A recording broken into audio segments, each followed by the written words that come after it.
Alright, welcome everyone to some more Demise's Newbie Corner. Today we're going to be talking about Ru, the god of sacrifice. Whoa, this pixel, I didn't realize this pixel has a small little dent in it, but that's cool. Alright, so this is coming off of the Halfling Assassin video on the Pina Colada, from the Pina Colada Greater Players series. So if you have any questions or like any specific things you want to see, probably take a look at that video series first, because it'll probably answer all your questions. Today we're going to be just going over the basics of the god Ru. I'll be rating her, or it, or whatever. I just call her her. And I'll be talking about, you know, the ups and downs and how all of her stuff works, basically. As with the Aquara video, at the end of the video, I always do that whole thing where I talk about their overall consistency and their rating and where I put them subjectively. If there was like a tier list. I'm not really using a tier list, but you know, I have a mildly rough sketch of where each god lies, and I won't really go into that, but you know, we'll have a bit of fun with it anyway. Alright, so how the hell do I do this? Okay, so she's the god of sacrifice, or Ru's the god of sacrifice, and she has a very unique, I keep saying Ru, like all gods don't have a gender. I just keep saying she because I always think of her as she. Well, Ru has a very different piety system from every other god. I think instead of having like regular piety that gains up by killing monsters or exploring the world, you get Ru piety by making sacrifices, and sacrifices affect the way that your game will turn out based on, you know, whichever one you pick. You're given 3 sacrifices to choose from every so often, and you'll have to pick one or reject all 3, and based on how like dangerous your sacrifice is, you'll gain more piety. Piety won't go down, it'll never decay, and your abilities don't use piety. So once you kind of lock in a sacrifice, it's there for good.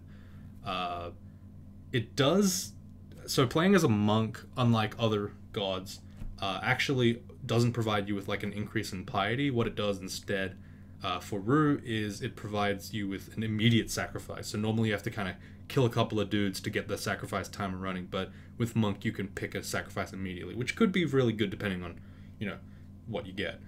I will say that refusing to make sacrifices will slow down the rate at which you gain sacrifices, because Ru will, you know, say, oh, I'll take longer to evaluate your readiness or something like that. And that's not necessarily the worst thing in the world, but depending on how weak your character is, you might consider just sacrificing and just trying to get that piety up. You can't get penance in this with this god. You can't piss him/her/it off, and abandoning also incurs no wrath. But with your sacrifices, they will actually stay regardless of whether you go with Ru or not. Whether you stay with Ru or not, your sacrifices are permanent. Once they're in the game, they're locked in. Can't change them, nothing. So keep that in mind when you're building a character. So there are a lot of like advantages to Ru, and I think that Ru is one of the stronger gods in the game. I would probably place her in the top, like easily the top 3rd. I almost would say like she's almost in the top like 5 or 6. That's how good I would say she is. So, you know, there's a lot of upsides, but there are actually downsides, which is what makes her such an interesting god for me. Much more polarizing than the other gods.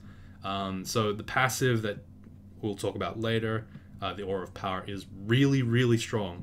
And on top of that, all of Ru's abilities are really incredibly strong. And they also cost no piety, because again, piety doesn't decay with Ru, and it can't be spent. It only costs drain or exhaustion and MP, so it's effectively infinite as long as you are happy to keep being drained. The downsides of Ru is that, generally speaking, and there's like a couple of reasons for this, Ru only really does well on one-dimensional characters. And when I say one-dimensional, I mean you have one strategy and you cut away all the excess with your sacrifices. So for example, a full melee character, you're going to sacrifice your magic, you're going to sacrifice your love, you're going to sacrifice all this crap that makes you better at that basically means that all your melee stuff is still the same, but everything else is sacrificed, right? Or you could even sacrifice something like dodging if you're going heavy armor, for example. And on top of that, Ru doesn't play nicely with Scalds or Mages because they tend to spread their EXP out quite a lot, and that means that drain is a lot more significant to those kind of characters. Whereas with a character such as, I don't know, a troll monk, which I like to use, any troll on Rue is really good, by the way. I really enjoy using them. You're only going to train like what? Fighting, armor, shield, maybe dodging, and unarmed combat, right? The drain doesn't really affect like you as much as someone who is, say, for example, a Scald, who's training 7 spell schools, fighting, armor, dodging, weapon skills, shields, evocations, whatever. You're going to be training a lot of stuff, and that means that drain will have a lot bigger of an effect on you as a character. So generally speaking, Rue is much better on one-dimensional characters and quite poor on characters that have to spread themselves out thinly. So keep that in mind when you're building a character to play Rue, and keep that in mind if you're trying to play a character and you see Rue's altar. It might not be the best choice for your character. It's still viable. Again, I will still say this. Every god is still workable. You can win with every god with any combo. But you should think about it if you're a new player. You should definitely have a think about whether or not you can actually pick Rue, or you actually should pick Rue. But for the niches that Rue fills, she's almost like uncontested, unparalleled in power. So it's very interesting. I'll talk about that now. So first of all, actually, here are some sacrifices. All the sacrifices that you can pick. I've actually highlighted the ones in red for the quote-unquote best ones. And when I say best ones, I am mostly referring to a melee style build. Mostly referring to. And I say that because when I say melee, I can mean like heavy armor, but I can also mean like stealth melee, which is not really great, but you know. But generally speaking, the best ones for a melee character will be the ones in red. So from the top, we have Sacrifice Health, which is either -5 AC, -8, or -10% HP. I don't really like this one. It's not very good for me. Sacrifice Essence, which is MR down or MP down. MR is pretty significant, MP is not, but MR minus is really, really bad. Sacrifice Purity could potentially be really good or really crap. Sacrifice Arcana basically lets you make it so that you can't train and you lose access to spells and training of a certain set of schools. I believe I actually have them here. So you could either be... Oh, where is it? Here it is. So you could either remove Charms, Conjuration, Summonings, and Translocation. So basically like the Scald hybrid set. Transmutation, Necromancy, and Hexes. Or all the Elemental Magic at once. So those are the like 3 packages that you can potentially lose. This one's a really good one to get rid of as a melee because you don't care about spells at all. And it tends to be a fairly big sacrifice, so it's actually quite good. Sacrifice Drink and Words means that you can't drink potions or read scrolls respectively under stress. And when I say under stress, I basically mean every time you're hit with a really big attack and every time you're below a certain health point threshold, you will stop being able to use consumables, basically. Use one or the other. I don't like taking these two because they tend to be potentially very dangerous. I don't like having those limited options. Sacrifice Courage is one that is kind of bad, but it's at the same time kind of good. And if you check the Halfling Assassin run, I really go into depth about why it's not actually as bad as you think it is. Basically, this thing makes you horrified every time a bunch of strong dudes are in like melee are in sight of you. So if you're fighting like a ogre pack or a deep troll pack, right? You're gonna have massive slay penalties because there's just a lot of dudes in your face and you get freaked out. The reason why this one is actually a good sacrifice is because every time you're in horror, you can basically just apocalypse. You can use one of your major abilities and it either gets you out or you're dead anyway because your best ability didn't work. But also, generally speaking, Sacrifice Courage is a really good sacrifice because in most scenarios, you're supposed to be you're supposed to be using, quote unquote optimal strategies such as pack splitting, turning around corners, stair pulling, all that stuff to make sure that there's not that many enemies in line of sight anyway. So that will actually limit the amount of horror that you accumulate. Meaning that you'll never really have more than like -2 slay or -4 slay at the most at any given point in time. So you can kind of sneak by the Sacrifice Courage just by playing like a normal quote-unquote good player. So it's a very good sacrifice. It's also very high in terms of piety. Again, the sacrifice is based on how significant they are, how significant Rue thinks they are to you, will boost the amount of piety you get. Sacrifice love is basically pretty simple. It means that nothing can ever be anything but hostile to you except for constructs like Spectral Weapon and Spellforged Servitor. Everything else in the game, everything living, etc., even the neutral guys like killing Pikel, for example, the slaves turn good. They don't. They're all hostile to you. There's no neutral. There's no like love. There's no allies. Just negative. Now, this is a really good experience because a really good sacrifice because it gives you a ton of piety. And the downside is pretty much you can't use summons. You can't use evocables that summon dudes, and you can't use scrolls of summon. That's like the 3 big things that happen. Now, if you're a melee character, you don't really need to use summons. You can kind of just rely on Apocalypse, Rue's like abilities. The evocables don't really mean much, and the neutral like dudes means literally nothing because that only occurs in like 2 situations, I think. So with Kirk, you know what I mean. The lady with the sheep, the pigs. Sorry.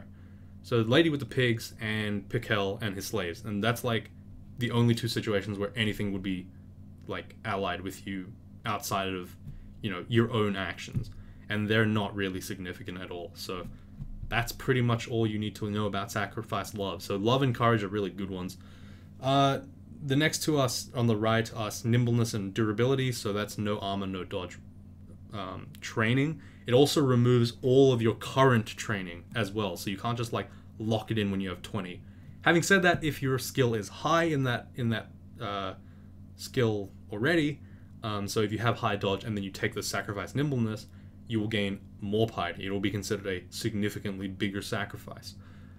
These 2 are, I would say, if anything, you can get rid of dodge and go heavy armor. I would not go no armor and then dodge.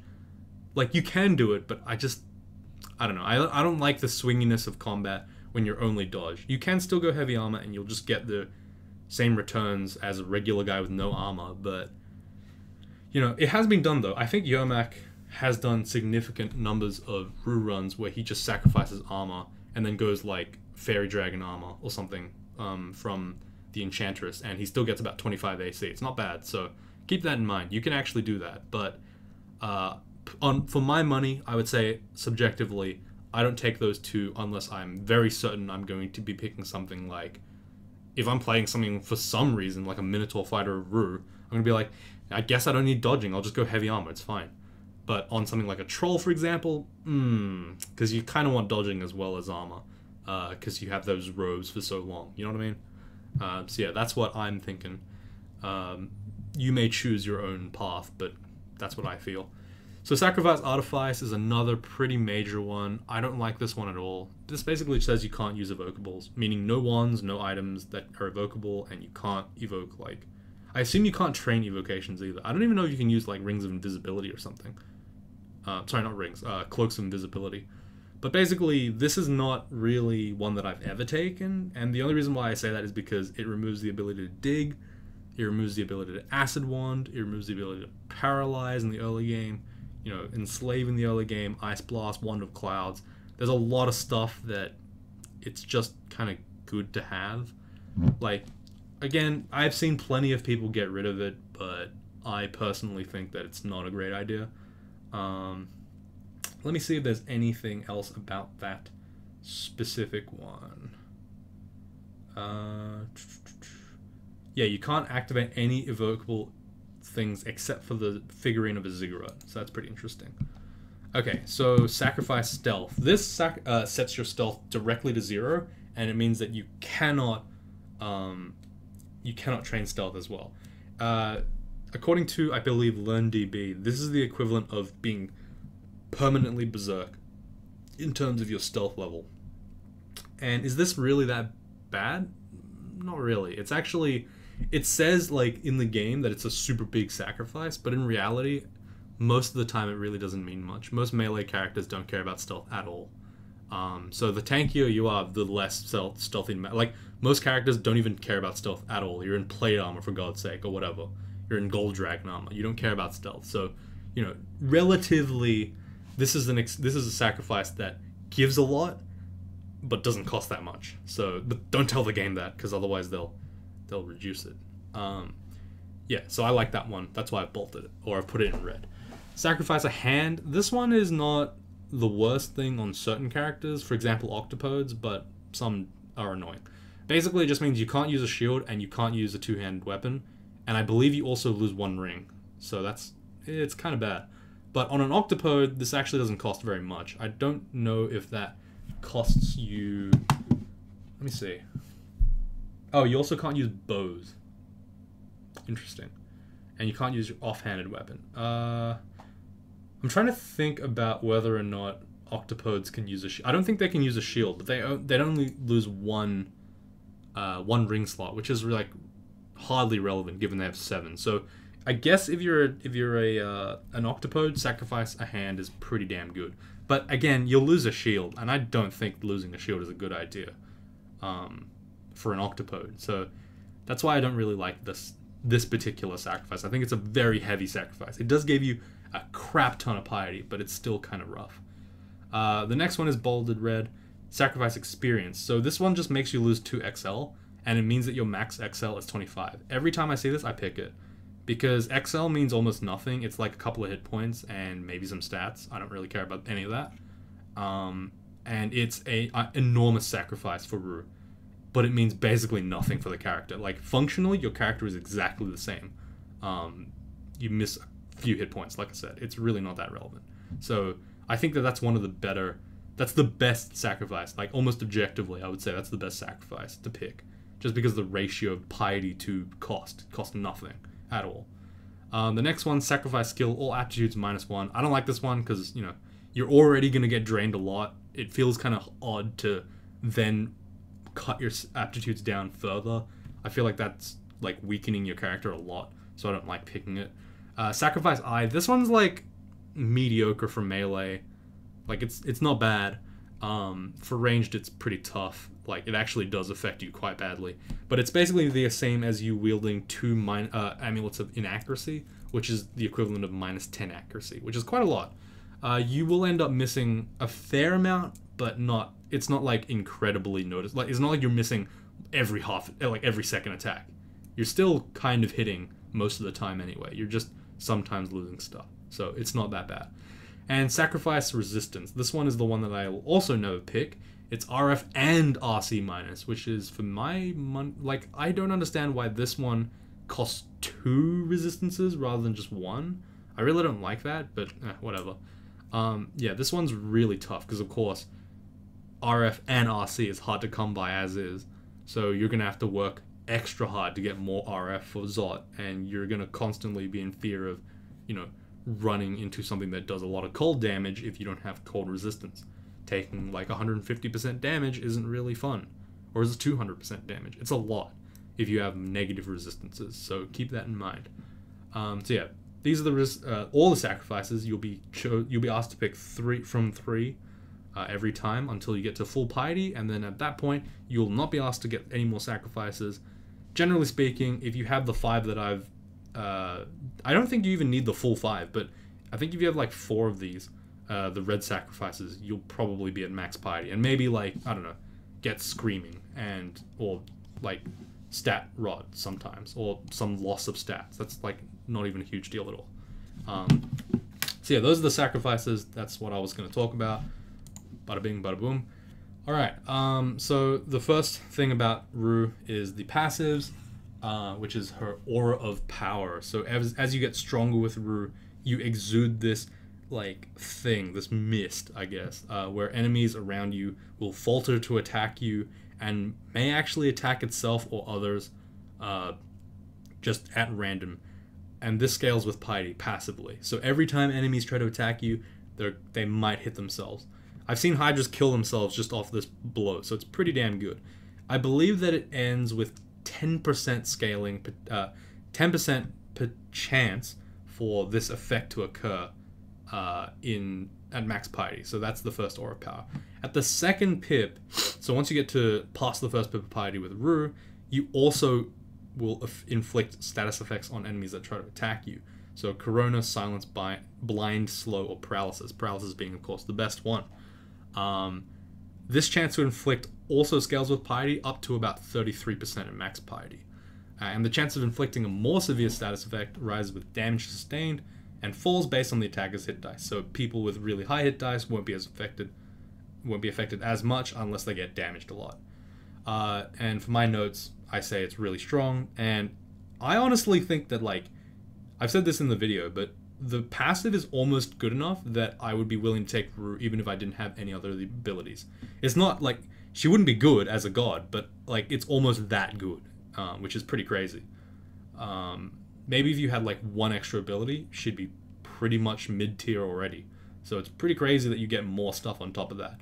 I will say it's really noticeable at high piety, and it's really significant to combat. Like, I actually feel like I do more damage, and I feel like things are harder to hit me as well. They potentially just get paralyzed, and they sometimes stun themselves for no reason. It's great.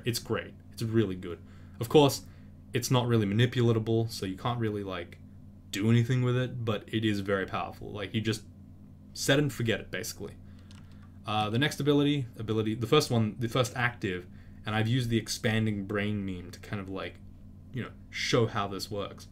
It heals your HP and MP instantly and breaks crowd control effects. So that means any nets, webs, constrictions, petrification. Obviously not when you're in petrification, but when you're like being petrified, when you're slowed. And I'm not sure if you can use it while you're confused. So I don't know why it says that on the wiki or on LearnDB. I'm really not sure why they say that. I don't know if you can actually draw power when you're confused. I haven't tested it, but I probably should. Someone can probably clear it up in the comments, hopefully. It does cost medium drain, so I say that's yellow drain, and it costs exhaustion as well, but it doesn't cost any MP or anything. Exhaustion is just the state that says, oh, you can't use an ability until you're not exhausted anymore. It effectively is just a cooldown that is shared among all three of your abilities.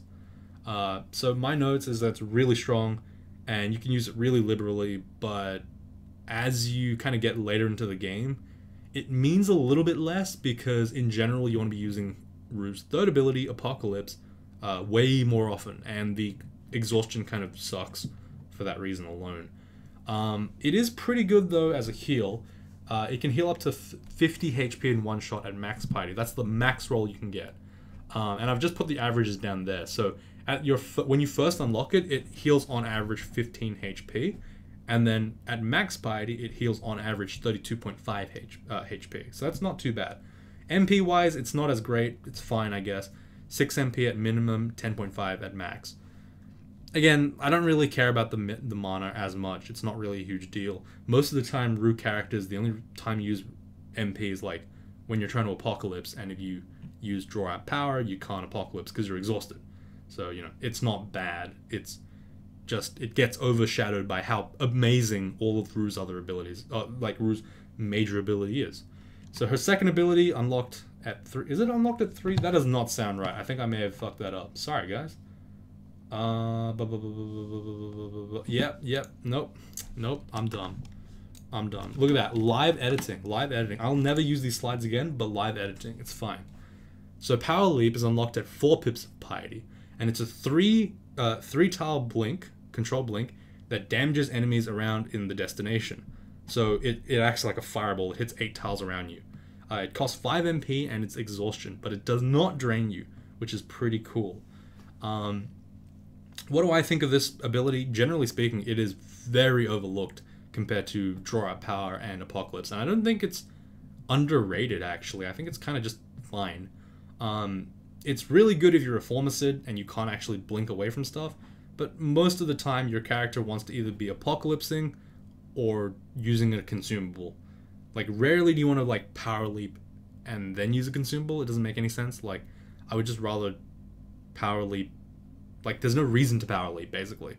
The damage is also kind of meh, which is kind of the reason why I don't like it. So at XL1, the damage scales with piety, but it also scales with XL. So at experience level 1, you only do 2/3 of the listed damage up until 100% at XL27. But of course, the damage formula changes at different stages of piety.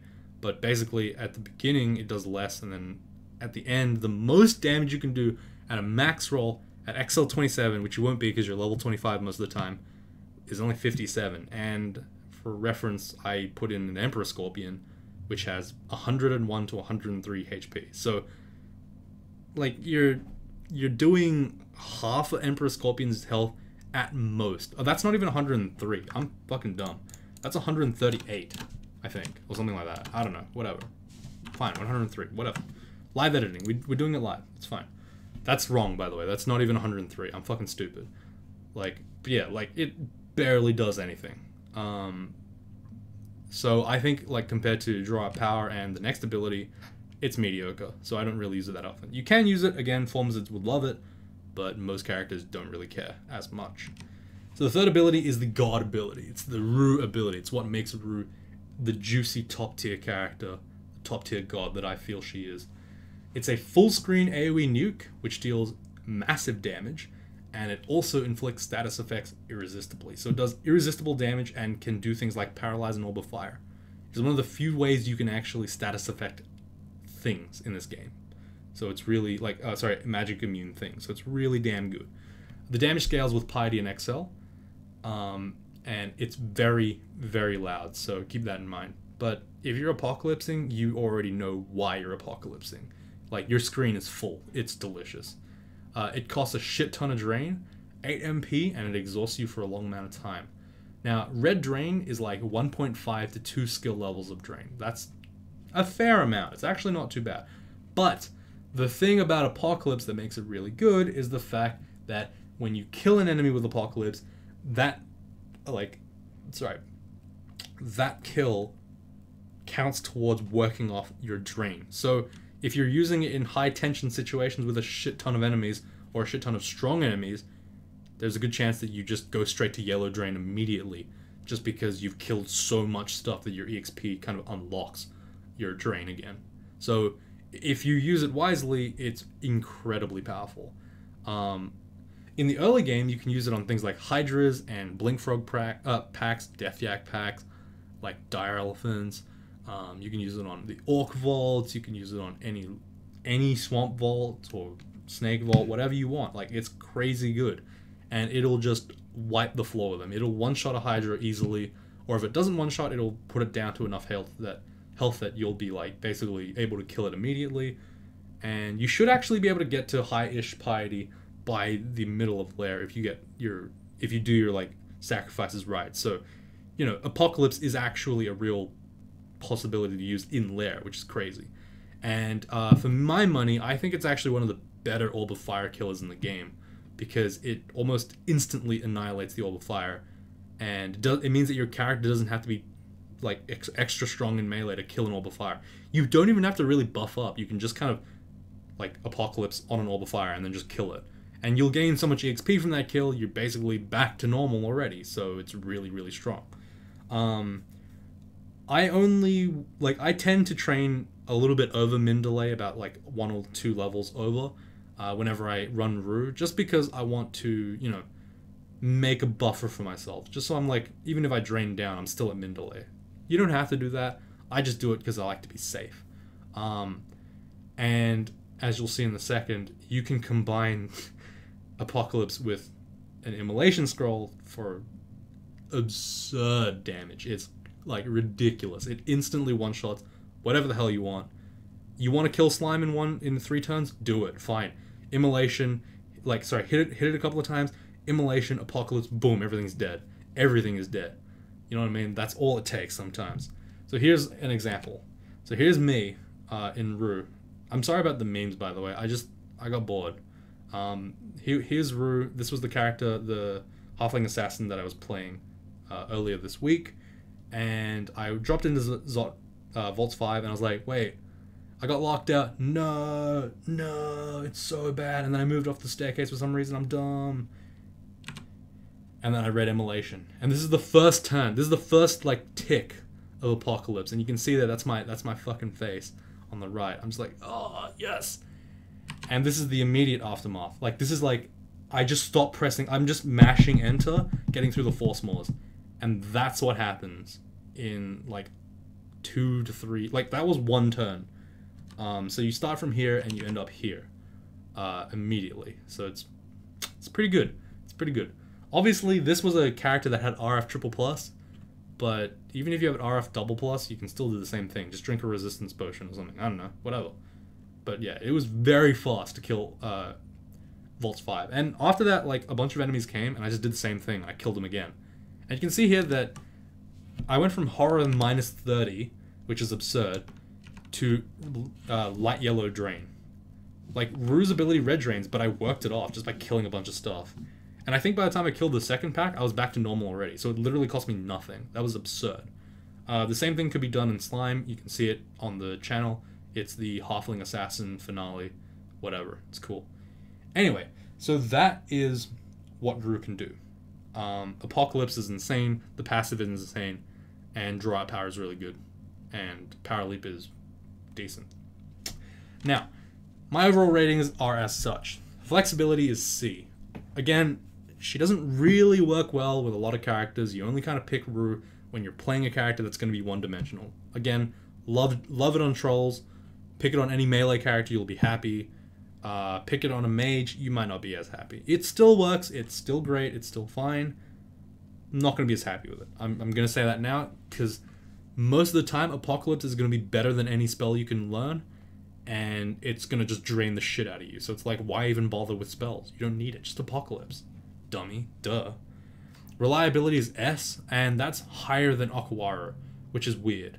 But the reason why I put reliability S is just because Apocalypse bails you out of even more situations than Aquara does, which is crazy. That and Draw Out Power and the passives. Just like, it's too much good stuff on one god. It's a very polarizing god. The sacrifices, you kind of play around them, you trivialize them, sort of, which makes the good side of really absurdly good because there's almost no downside. So yeah, that's what I consider it to be.